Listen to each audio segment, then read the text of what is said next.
I can't not say it's not a disappointment. And we'll get into the weeds of it, but ultimately, they played better than us, but I did not feel as if Notre Dame was a better team. And ultimately, in the game of football, that's all that matters. Who's better on Saturday or Thursday, whatever it is. Once again, credit to them, but I almost feel as if we lost that more than they wanted. But maybe I'm just a homer. This year, this run, and like defining, like, was this season a success? Like, I think you would be extremely ignorant to say that it wasn't. Quarterback sneak right side, touchdown, Penn State!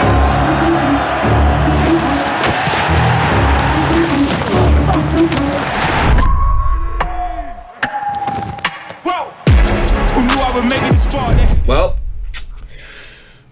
all good things come to an end, B. All good things come to an end, man. It almost seems surreal, to be honest. Yeah. Long ass season, dude. Yeah, that's the benefits of a run that we just got off of. I saw someone kind of saying like how we bounced back after this loss better than any school we've seen, and the positive part is the longer the season, the smaller the gap until the next season. So yeah, we'll be right back into it before we know it. I know, dude. But what was it? 15 games this year? Yeah. 13 or 13.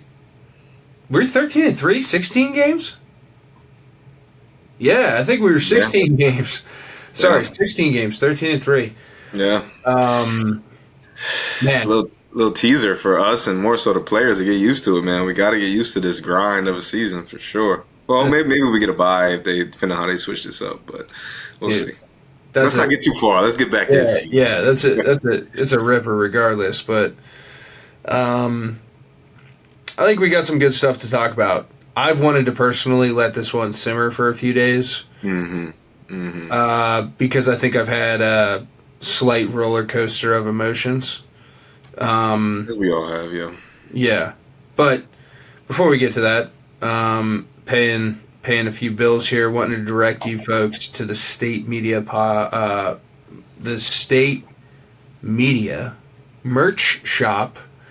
Our good partner Unico is dialing it up. We got officially licensed Penn State gear. So the nice part about that is when the season stops, you're not just tuned into NIL type merch, all this other stuff. This is officially licensed Penn State merch. So if you're looking for something for a birthday gift, anything like that, you guys can hit our link in our bios, shop our shop, and a large percentage of that does go back to NIL efforts at Penn State of every purchase. So, really good deal.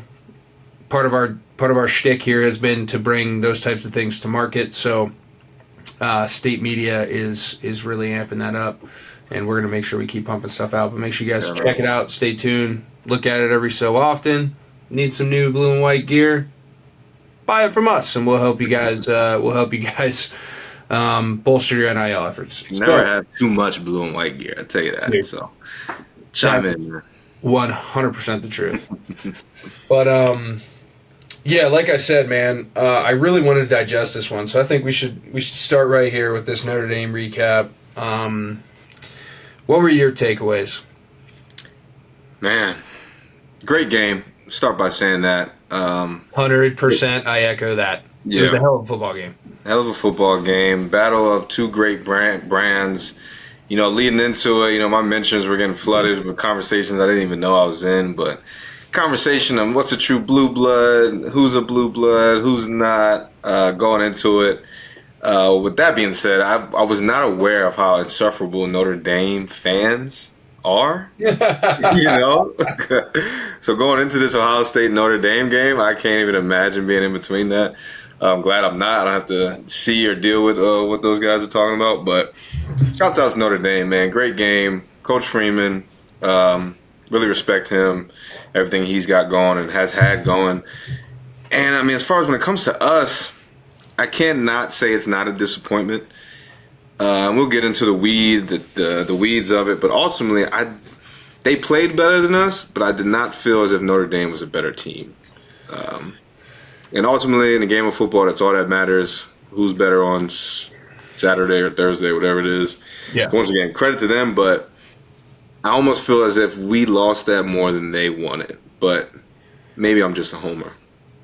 No, I kind of vibe with it. I mean, I'll say from one aspect. They made the plays. They made plays, but I That thought we we beat the shit out of them from an offensive line standpoint. And I talked about if we were able to run the football like really efficiently, it was going to end up really well for us.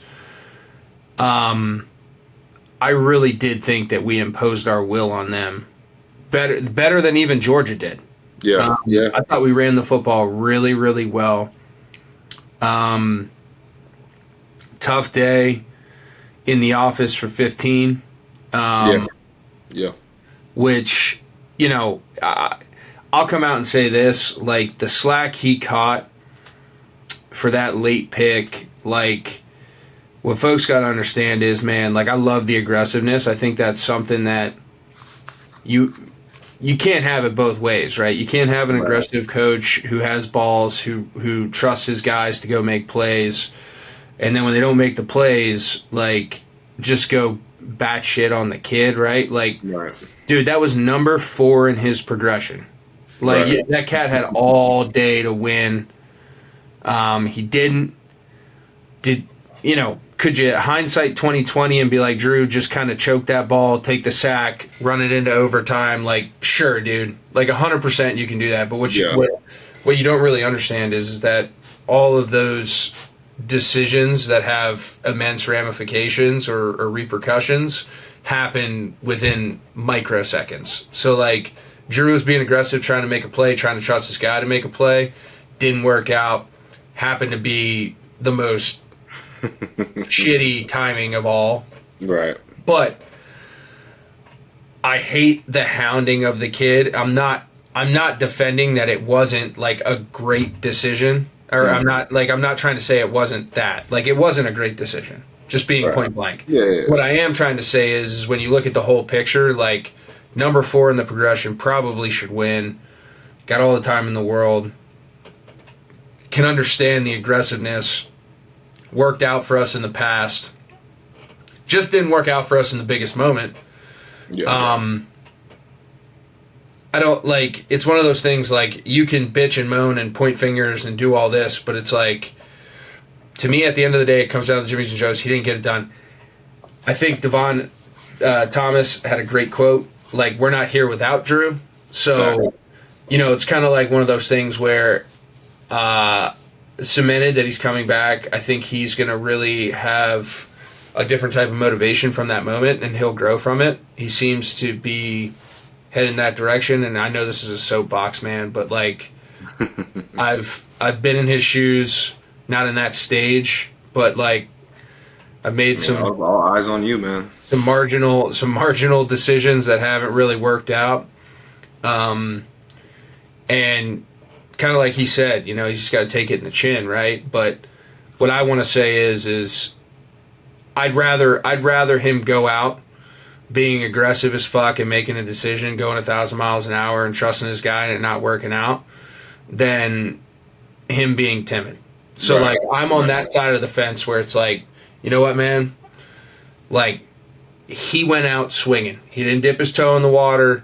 He threw his best shot, and it wasn't good enough on that particular play. Yeah. And you got to live with that. But at the end of the day, too, it's a fucking game.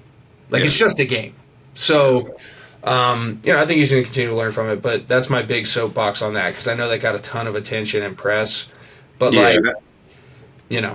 that was my kind of pet peeve about that. Obviously, like you said, we're not going to sugarcoat like it was a great decision, no matter how you look at it, or you want to, we get that. Past that, I hate the fact that I hate it for him on this big of a stage that where there were all these new eyes on him, people that never really paid attention to Penn State before, and that's kind of the taste they leave with, and then him catching the slander and things of that nature. To where your point, like, if anyone watches actually knew, it's like we're not there without him, and I hope he knows that.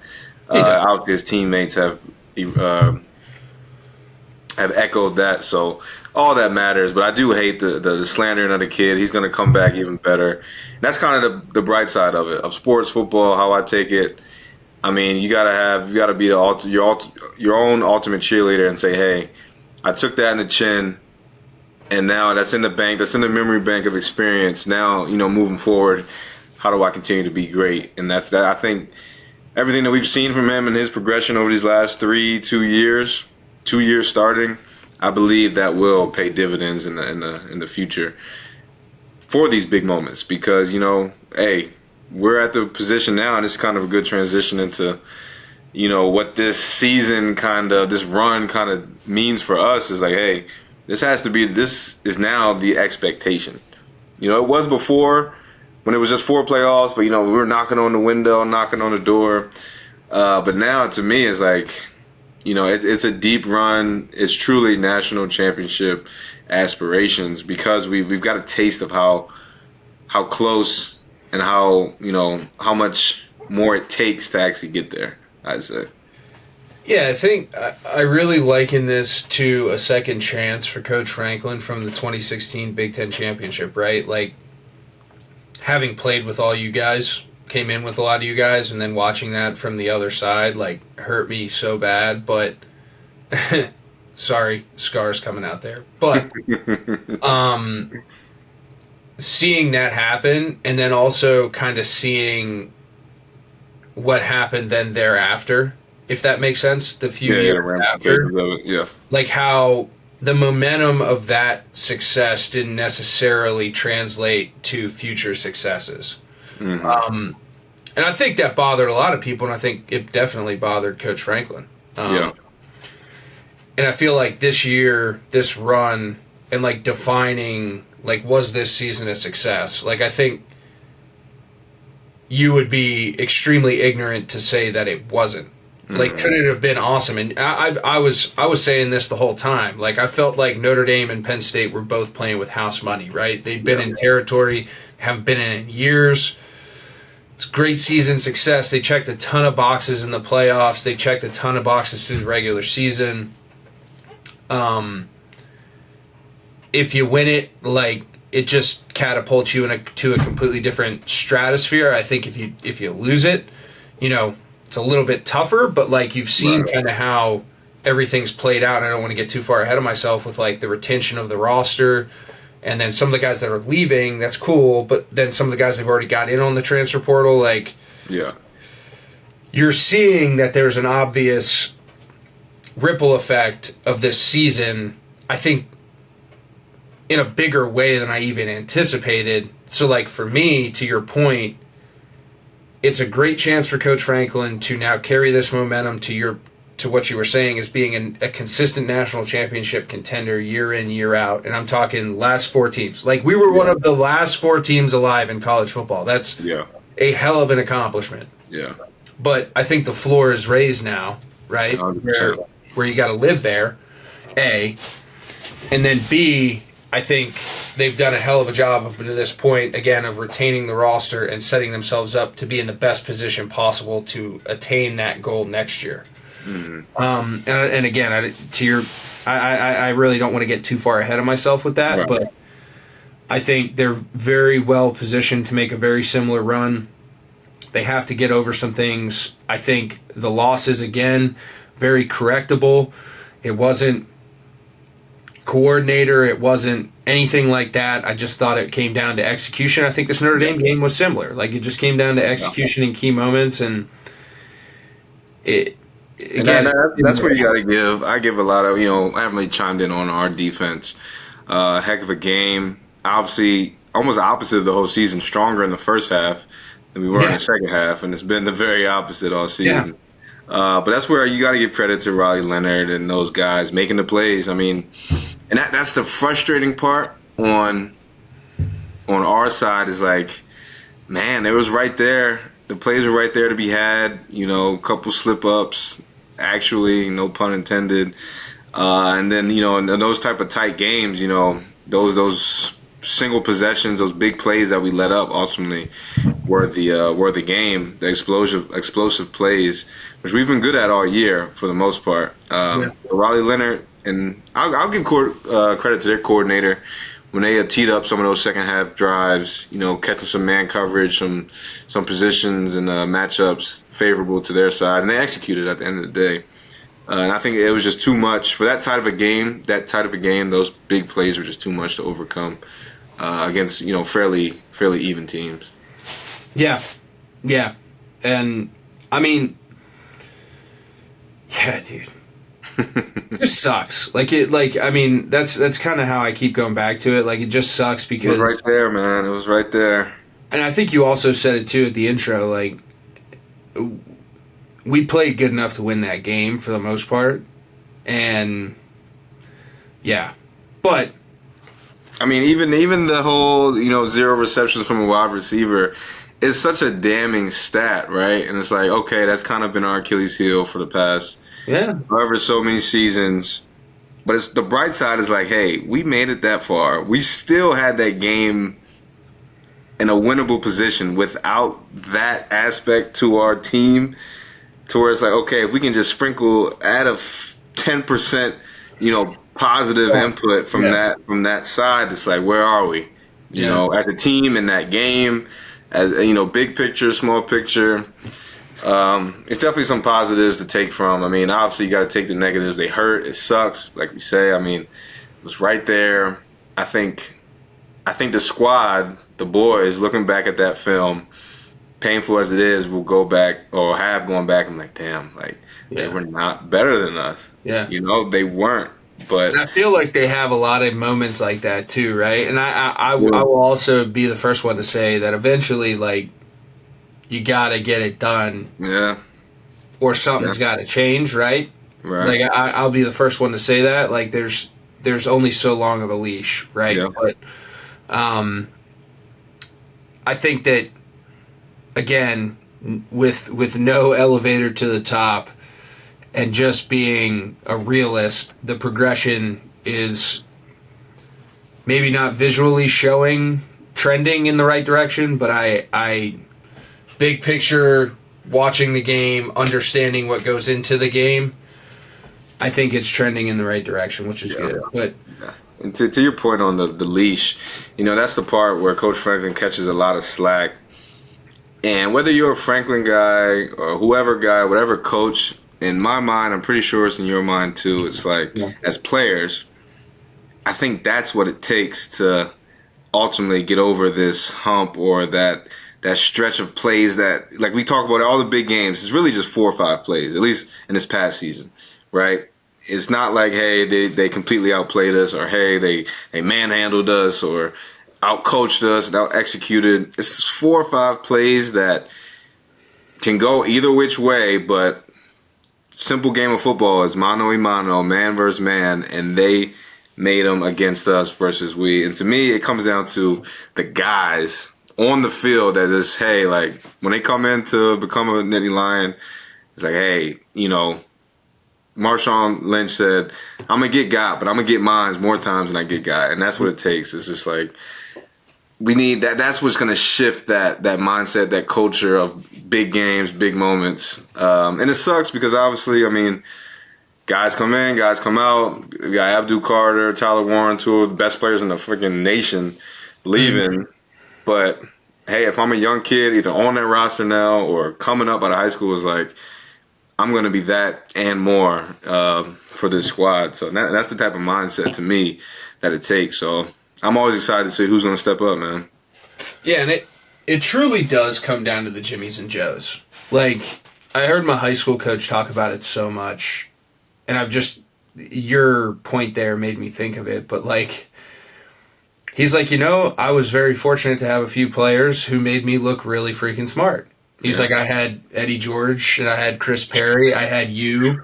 It was like, I didn't have to do anything crazy. I just gave my best players the football when I needed them to make plays, and they made plays for me. You know what I mean? It's like, it's there is an element of that I think gets overlooked oftentimes in the coaching profession and in the fan world, where, and I'm not trying to make this an indictment on the players, but what I'm trying to say is at the end of the day, football does come down, like you said, to mano a mano and the Jimmies and Joes and making plays, and you gotta make them. Like, you could have the best play schemed up in the world, but if you can't execute it, it fucking might as well be toilet paper. Yeah. So you just got to keep playing. But did you? I guess I believe that this season overall was a success. Like, where's your brain at with that?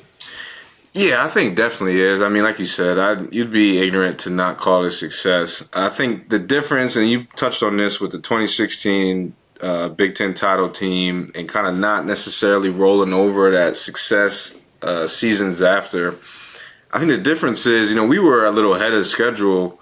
Yeah. Or to our point about Jimmy's and Joe's, we just had guys that were like, hey, I'm fed up of losing to this team.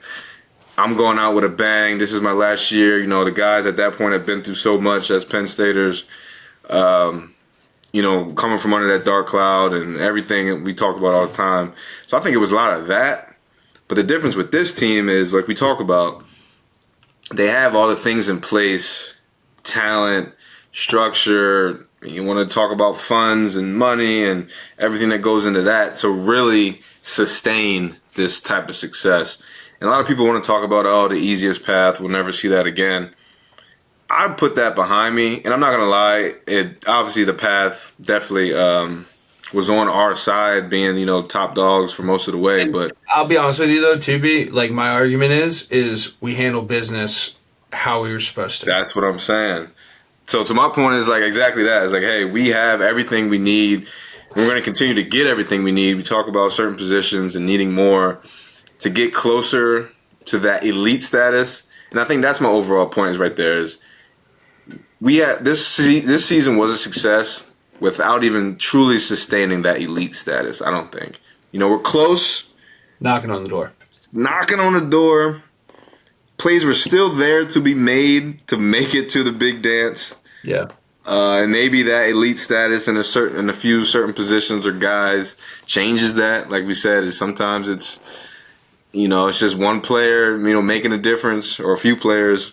So yeah, we're knocking on the door, man. This season was definitely a success, and I get it. It's championship or bust for a lot of the fan base, but if you want to be honest in the game of sports or football, it's, hey, there's one winner at the end of each season, and god dang, 200. I don't know how many Power 5 schools there are losers. So it's definitely a success, man. We're knocking at the door. We got to keep believing, keep doing everything we can from our perspective. Giving positive reinforcement, energy, corrective criticism to the guys and coaches actually doing it, and just sit back and watch it unfold because I think the train's rolling in the right direction. It might have been stagnant a few years, like you're saying, to where we wanted it to be further along. But I truly think after this season, that momentum you talk about, you see it, transfer portal. Hopefully that rolls into the recruitment, high school recruitment of like guys that want to get us over that hump, believe they can get us over that hump to that mindset point, no matter what position it is. And, I think we got a good thing going here, man. Yeah, well, the retention's phenomenal. We got Doc back, got Drew back, got the Lawn Boys back. Lost a few guys. Yeah, lost a few in the receiver position. DC, Tom. That's what I was going to ask you about. We caught a lot of slack, but I think me and you can speak to, coaches leaving with our guy Billy O. And from the outside world, it was, how could he do it? Every time my dad talks about it, he's like, we sat in his office. He promised to be there for at least our 4 years. But when you really know in his family situation and this and like, it's like, hey, man. Like, he called us New Year's, hey, do your thing. He's happy for us. We're happy for him. It's tough. We love them, but it's a respect. The more I see out of the Tom Allen situation, it aligns with his family and is his kind of beliefs. So I don't really pay it too much. It's the business we live in now. People keep calling it a unilateral move, and that's fine with him if it means a happier situation for him and his loved ones. So kudos to him. I'm excited to see what happens next. I think we talked about it coming into this year with the hiring of Tom Allen. I don't think we're ever truly worried about the defensive identity of this squad. It's just like a Penn State, I don't know, staple culture or whatever you want to call it. And hopefully the offense gets to that point sometime soon here too. Yeah, so I'm gonna put this on blast here. Adam texted me about who I thought internally might be good replacements for Penn State. I gave him my list, and then he asked me to give me a list again, and I'm like, dude, I just gave you. So I put mine out there, and for that point, I'm seeing a lot of stuff about Dan Connor, he's never called it at this level or this and that. It's kind of like I truly feel they're in a position right now where a hire from within is almost better than bringing something in from the outside. Yeah. Because of the culture that's been established there. That's why I say it. I think they're definitely going to try to convince Dex to do it. My personal opinion is he might have been the first in line last year, and I don't know if he wanted to do it last year. That's my personal opinion. Mm-hmm. But I think they're probably going to press him again to try to get him to do it. If not, I truly don't. I just truly think hiring somebody from within who wants to be there, who cares about it. I don't think you're going to have anybody who has more of a give a shit factor than Dan Connor. Yeah. Or even Jordan Hill. That's why I threw Jordan Hill on that list. Yeah, I think Jay Hill wants to get back on the field. Does Marty strap on the coach's polo officially? I know he's up there doing some things, but I don't know. But it's crazy that they don't have the experience of calling it, but it's defense. Yeah. At the end of the day, you just have to pretty much be able to command a room, understand situational football, which all those guys do, more so than even some of these coaches that have been coaching for a long time because they all played in those situations. So I think you put the experience and all that other stuff to the side, and I think what you're looking for is a culture fit, and I think you're looking for a little bit more of a long-term stability fit. Yeah. If that makes sense. I think you feel really good if you could lock a guy in for 3-4 years. Yeah. And I think the only way you do that is by you have to kind of go the unproven route, right? Because you go and get a guy who's proven but maybe hasn't hit it, and then he has another good year, and now all of a sudden he's a head coaching candidate, and you're just in this ever-evolving cycle of replace. But I say all that to ask you, what's your opinion on that? Do you think it's an in-house elevation job? Do you think it's source the best available candidate and see what happens? What's your vibe there? At first I was right with you and thinking, it's got to be an in-house guy, which for all the points you just made, I don't think we can go wrong with that, or less outside of the experience factor. You have to pay attention to that. And for Coach Franklin's, perspective is, hey, it's still a lot riding on him because, God knows, God forbid, knock on wood, it's the wrong pick, thing goes horribly wrong, it's all on him, right? So with that being said, I think you still look at who's out there from outside source, who's respectable, whose resume stands out, who do you truly believe, if it is an outside source, can come in here and raise us to a national championship level of defense, right? Obviously, we're not there yet. The closer as we say we are and want to be and believe where we are, we're not there yet. So who's out there that you believe could do that? If it's a legendary name that's not in the blue and white right now, I'm all for it. Just as much as if it is a Dex, a Connor, a Mahdi or whoever, or Jay Hill, because we know we love those guys, we trust those guys, we understand the loyalty between what it is in the locker room right now. To your point, 3-4 years, we kind of need that as well. Yeah.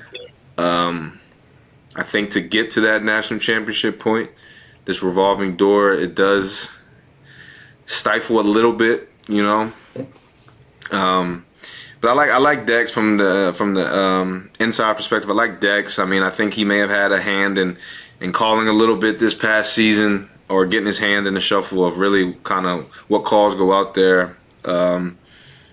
It's tough to get before. He's the best candidate to be the best blend between the two of them.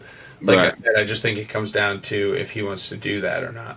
Right. If he wants to do it, then maybe he does have, even if he doesn't have head coach aspirations, he does great. They're going to come knocking on the door. That paycheck is going to ring off, whether he's ever wanted to do it or thought about it, to where you got to consider it if it does come, which I hope if that does come, that means he's done a great job. So, it's part of the game. The Dan Connor, Jay Hill aspect, as much as I love it from a Penn State perspective, it's just tough without the experience to really, truly put my heart on that one of those picks. I mean, I would say I can put my heart on it, put my brain, my mind on one of those picks. It would feel good. I'd love to see it, but, the experience as far as, like, we're talking about this national championship level where we need to be, not saying they cannot, it's just tough to say without have seen it yet, any part of it. So, yeah. I guess enter from within, I got to go Dex as of right now. But hey, we'll see, man. I'm excited. Once again, I'm truly worried, but I know we have to level up. We can't stay the same as good as we are. We've got to take it another step farther, however the hell they do that. It's not just on the coach, it's on the players as well, once again. But yeah, that's the only thing. You got any names on the outside?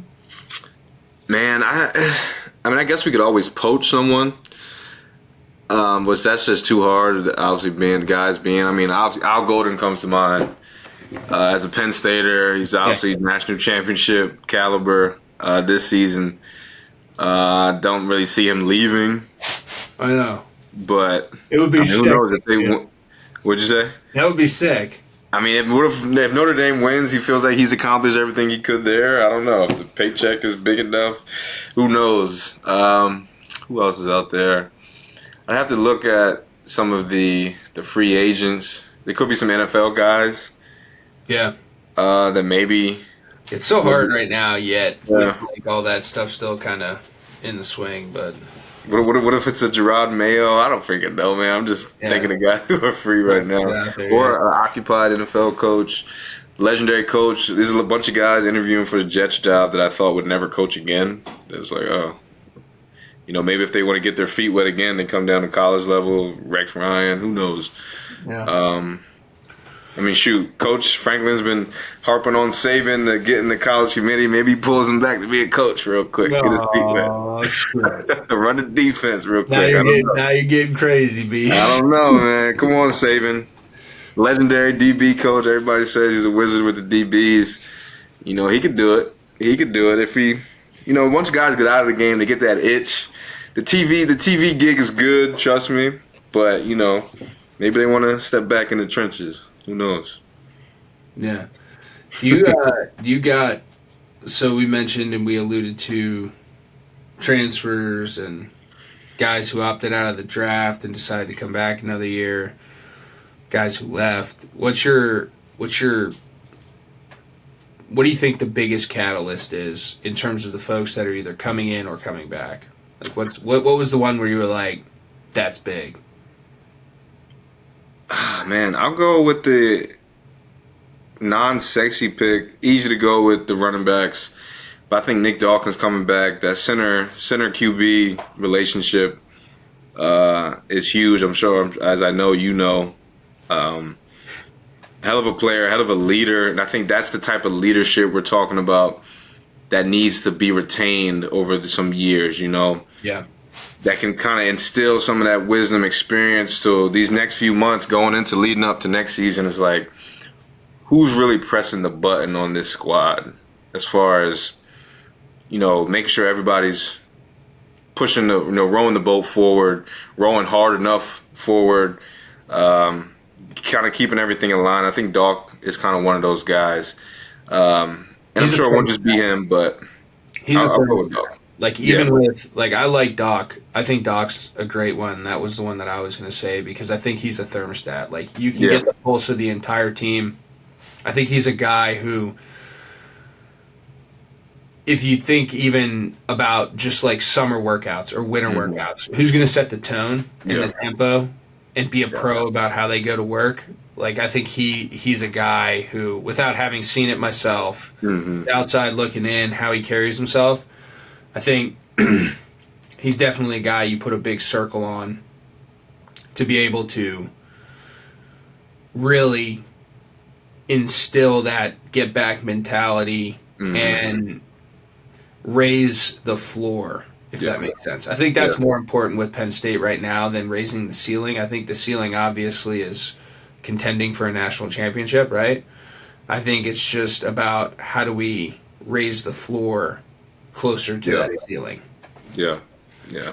I like Doc a lot, man. To your point, those summer workouts, it takes me back. Once again, I don't think hopefully it's not just him as that thermostat, that leader, but I think back to that summer going into 2016 season, and summer workouts, the grind, and I think a guy like a Naeem Wortman, once again, I always give him credit for just putting that Big Ten championship into existence. Like, we didn't talk about stuff like that, and he started that, and then that was kind of steamrolled snowball effect of other guys, just more leadership. And to your point, those workouts, I remember one time we're doing gassers or something, someone didn't touch the line. Big D's just, we got 2 more, 3 more, and you know how it goes.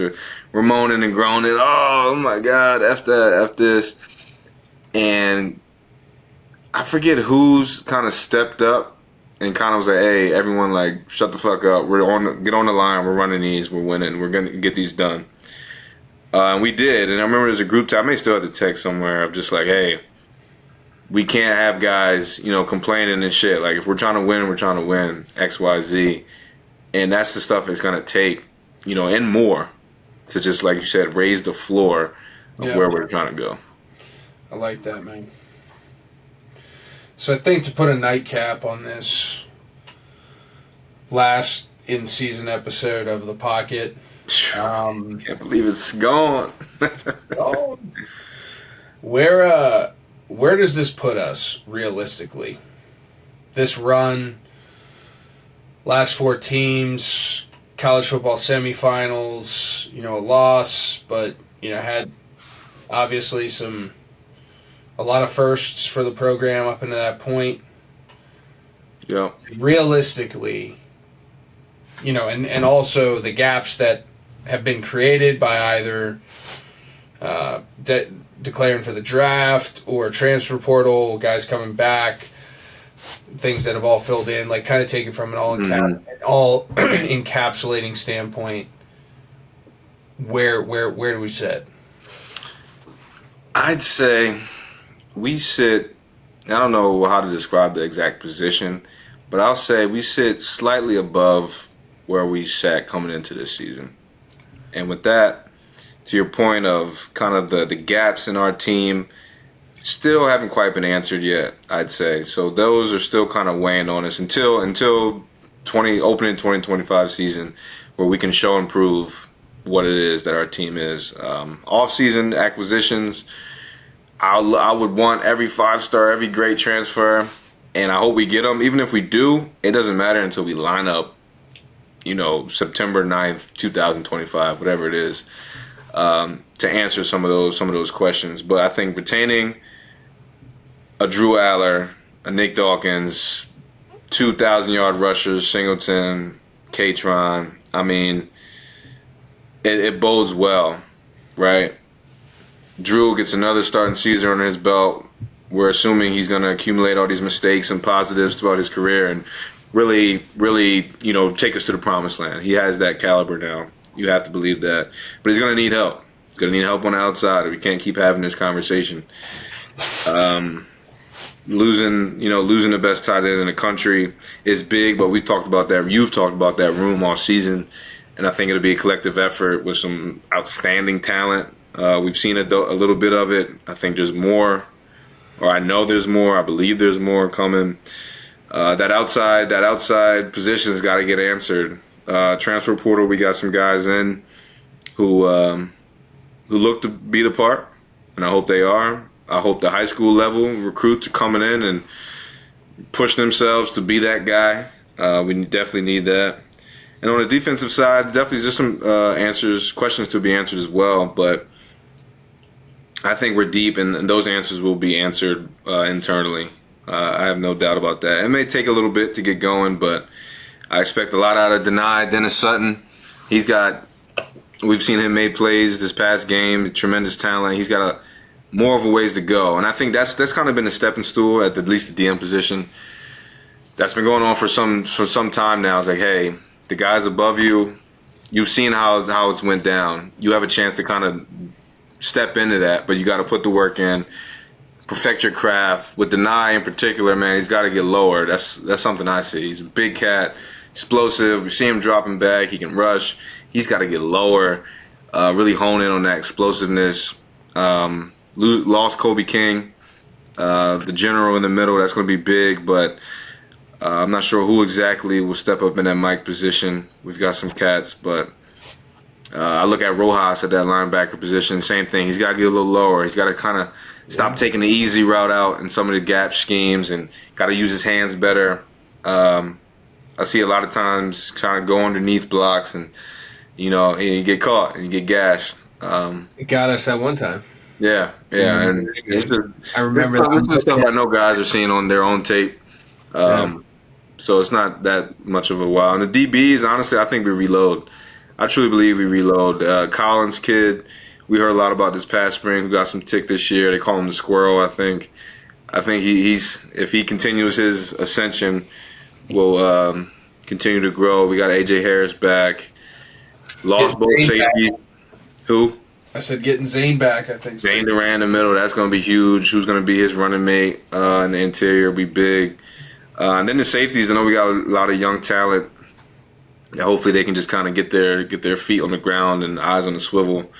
Yeah. But I'm truly, and then with a guy like Dex, I'm really not worried about those guys, whether he's DC or still strictly safeties. And T Smalls on the outside with the corners, truly not concerned with those guys.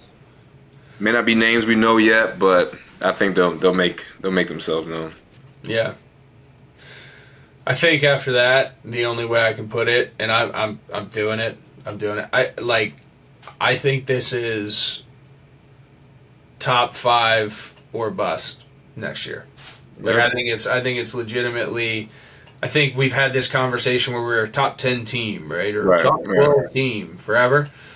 Like you named a bunch of stuff right there about guys coming back, the pieces, the experience, man. Like at the end of the day, I think that's going to be part of the equation of the great differentiator in college football right now is experience within a culture, because it can change at the flip of a coin, flip of a switch. Kid could be here, he could be there, he could be gone. So I think the way we've been able to retain kids within our culture is really, really advantageous, and I'll set the expectation. I think it's top 5 finish or bust next year for Penn State. And I got to add in keeping Coach K, at least knock on wood, as of right now. Yeah. It will be huge for Drew and this team as a whole. And yeah, I'm right with you, man. Top 5 or bust. And I hope it's something they're talking about. Drew himself, I hope he hones in on all that pressure he's feeling and really kind of lets it out on the field, man. Everything's doable. He's got to lead the way, along with the guys, like we say, like a Dawk and the running backs. It's all. If there's anything I hope they take from this season, hey, everything we want is right there. It's right there. Got to firmly grasp it. With that grip work, man. I think of freaking Coach Fitz, all that grip work we used to do freshman year. Rice buckets. Yeah, rice buckets hanging from the freaking metal. I'm gonna say metal balls. That's what they were in the air, man. They gotta firmly grasp it. It's right there. He hangs. Yeah, get back to the lab, man. I'm excited. Another off season will be a little tough, but I think it's a lot to look forward to, man. So I appreciate everybody tuning in for another Penn State season. Oh man. Yeah, B, I'll tell you what, it was a hell of a one, man. I appreciate it. I love doing this with you. I'm gonna miss it for a little bit, specifically talking football. We'll see what the future holds in terms of potential pop-ups here and there. So make sure you guys are staying tuned in to the state media channels. We got to get the guests back for the offseason, too. We fell off during the year, but yeah, we'll get that going. Yeah, I think we got locked in on a few things. Yeah. So I think there's some good stuff that's potentially coming down the pipe here. So just stay tuned in. If you really like the stuff, really like the content, so forth and so on. I'm going to continue to get more aggressive with that and more creative. Try and expand our reach here. So I don't want to divulge too much, but just make sure you guys are staying tuned in. Like, subscribe on YouTube, and all those podcast thingamabobbers, and always on socials. Always stay locked in there because it's going to be big. But we appreciate it. We appreciate the support. It means a lot. Appreciate the support from all the folks who sponsored us this year. Obviously means a ton. Means a ton for Penn State. Yes, sir. As a whole. And B, I appreciate you, man. Yeah, I appreciate you, I bro. appreciate you, bro. Yes, sir. Always. I think that puts a needle in it. I think that puts a pin in it. Yeah, man. 2024 Penn State season from the pocket. It's a wrap. See you guys at the spring game.